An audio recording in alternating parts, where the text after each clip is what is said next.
গালিব বলল, এতক্ষণে মনে হলো আমার উপর বিশ্বাস নেই তোর। আমি বললাম, তুই শুধু আমাদের সাথে থাকবি, তোর এত কিছু জেনে কাজ নেই। গালিব বলল, ওকে। একটু পরে গালিব আমাকে ডাক দিল। আমি বললাম, আবার কি? গালিব বলল, দেখ প্রমার সাথে কে এটা। মেঘাকে দেখে অনেকটা থমকে গেলাম। এদিকে আসছে। গালিব চল। গালিব বলল, মনে হচ্ছে ওরা এদিকে আসছে, বিশেষ কিছু বলবে হয়তো। আমি বললাম, আরে প্রমার সাথে মেয়েটাই আমাকে 2 ঘন্টা বসিয়ে রেখেছিল। গালিব বলল, এটাই কি সেই মেয়েটা? আমি বললাম, গালিব বলল, তুই বেশ অদ্ভুত রে। আমি বললাম, কেন? গালিব বলল, ভার্সিটিতে যখন এলিসা তোর পিছনে পিছনে ঘুরতো তুই পাত্তাই দিতি না।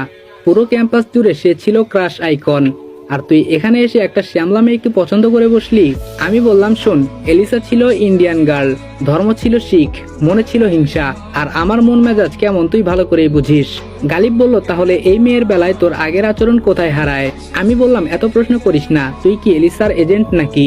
গালিব বলল, তোর কাছে তো এটাই মনে হবে। আমাদের কথার মধ্য দিয়ে দুজনে সে উপস্থিত হলো। আমি মেঘাকে দেখে উঠে দাঁড়ালাম, প্রচন্ড রাগ ওর প্রতি। গালিব হালকা কাশি দিয়ে বলল, এই প্রমা, তোর সাথে কিছু কথা আছে, একটু অন্যদিকে চল। আমি হাত গুটিয়ে মেঘার বিপরীতমুখী হয়ে দাঁড়িয়ে আছি। মেঘা বলল, হিসেবে টাকা আপনার কাছ থেকে পাই। আমি বললাম, কিভাবে? মেঘা বলল, এই যে 5,000 টাকা। আমি বললাম, ওয়েট, 5,000 না 7,000? মেঘা বলল, আবার বেড়েছে? আচ্ছা যাই হোক, 500 টাকার আপনি টিকিট কেটেছেন, টাকাটা তো আমার দেওয়ার কথা ছিল, তাই না? আমি বললাম, মেঘা বলল, টাকাটা আপনি দিয়েছেন, সো এখন আপনাকে ওই টাকাটা আমি দিতে হবে। ধরতে গেলে ওই 500 টাকা তো আমার, তাই না? যেহেতু আপনাকে আমি এখন পরিশোধ করব। আমি বললাম, মেঘা বলল, এখন একটা ছোট্ট হিসাব আমাকে দিন। ওই 500 টাকা কতদিন আপনার পকেটে ছিল? যতদিন ছিল, প্রতি 6 ঘন্টায় 100 টাকা সুদ ধরে, এবং এর চক্রবৃদ্ধি সহ কত হয়েছে হিসেব করে দেখেন।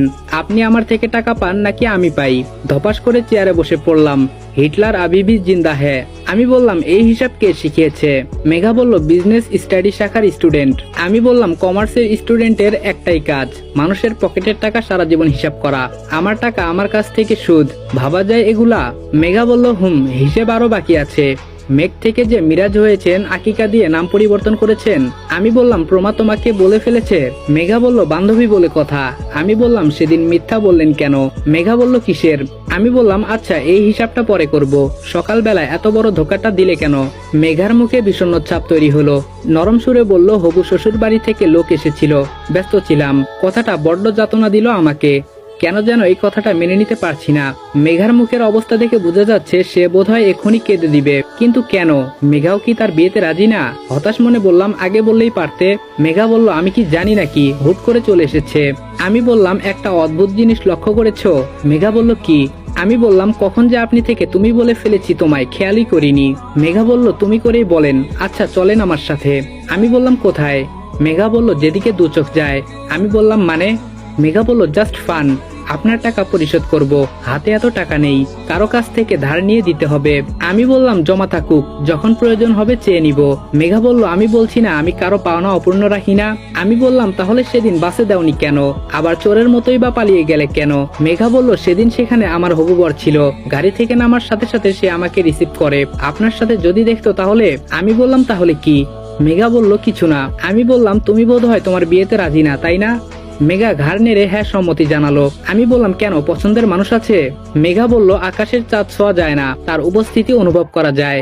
আমি বললাম, মানে? মেঘা বলল, কিছু না, চলেন আমার সাথে একটু। আমি বললাম, কোথায়? মেঘা বলল, ডিঙ্গিতে করে শাপলা তুলবো। আমি বললাম, এখানে শাপলা পাওয়া যায় নাকি? মেঘা বলল, পাওয়া যায়। আমি বললাম, আমার সাথেই বা কেন? হবু বরকে ফোন দাও। মেঘা বলল, না মানে, আপনি শহুরের ছেলে, কখনো ডিঙ্গিতে করে শাপলা তুলেছেন কি না? চলুন, অনুভূতিটা মন্দ না। আমি বললাম, না, যাব না, সাপ বিচ্ছু থাকবে, পরে আরেক সমস্যা। আমার যখন ইচ্ছে হবে গালিবকে সাথে নিয়ে যাব। মেঘা বলল, ওহ ঠিক আছে। একটু নীরব থাকার পর বললাম, নৌকাতে চড়ার বেশি শখ নাকি?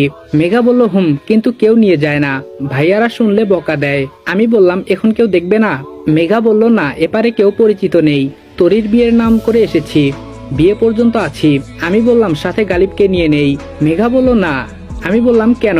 মেঘা বলল, আপনার সাথে ঘুরবো। আমি বললাম, দেখা যাবে, মেজাজ গরম হলে তোমাকে ডিঙ্গিতে ফেলে দিলাম, গালিব থাকলে তো আটকাতে পারবে। মেঘা বলল, আপনি যদি ফেলেও দেন, আপনি আবার তুলবেন, রাগী মানুষের মনে মায়া বেশি। আমি বললাম, মায়া বেশি, তবে সবার জন্য নয়, শুধু পরিচিতদের জন্য। মেঘা বলল, সেদিন বাসেও কি আমি আপনার পরিচিত ছিলাম? আমি বললাম, বাদ দাও, চলো তো। মেঘা বলল, ওয়েট, আমি বোরকা চেঞ্জ করে আসি। আমি বললাম, কেন? মেঘা বলল, ঘুরতে যাব, একটু প্রকৃতির নিবিড় স্পর্শ অনুভব করব না? আমি বললাম বোরকাটাই বেটার, পর্দা হচ্ছে, না হয় গুনাহ হবে। মেঘা বলল, আপনি কি জানেন মানুষ জেনে শুনে গুনাহ করে বেশি?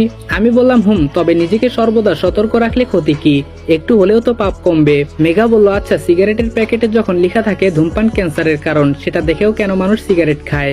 আমি বললাম পর্দা আর সিগারেট এক নয়। মেঘা বলল, আপনার সাথে থেকে করি না একটু গুনাহ, পরে তাওবা পরে নিব। আমি বললাম তাওবা পড়ার আগেই যদি ওপারের ডাক চলে আসে? মেঘা বলল, আপনার মতো ভাবলে পৃথিবীতে একটাও খারাপ কাজ হতো না। আমি বললাম পৃথিবীতে খারাপ কাজ না হলে ভালো কাজের মূল্য বোঝা যায় না। মেঘা বলল, সেটা অবশ্য ঠিক, তবে ইচ্ছে করে না করাই বেটার।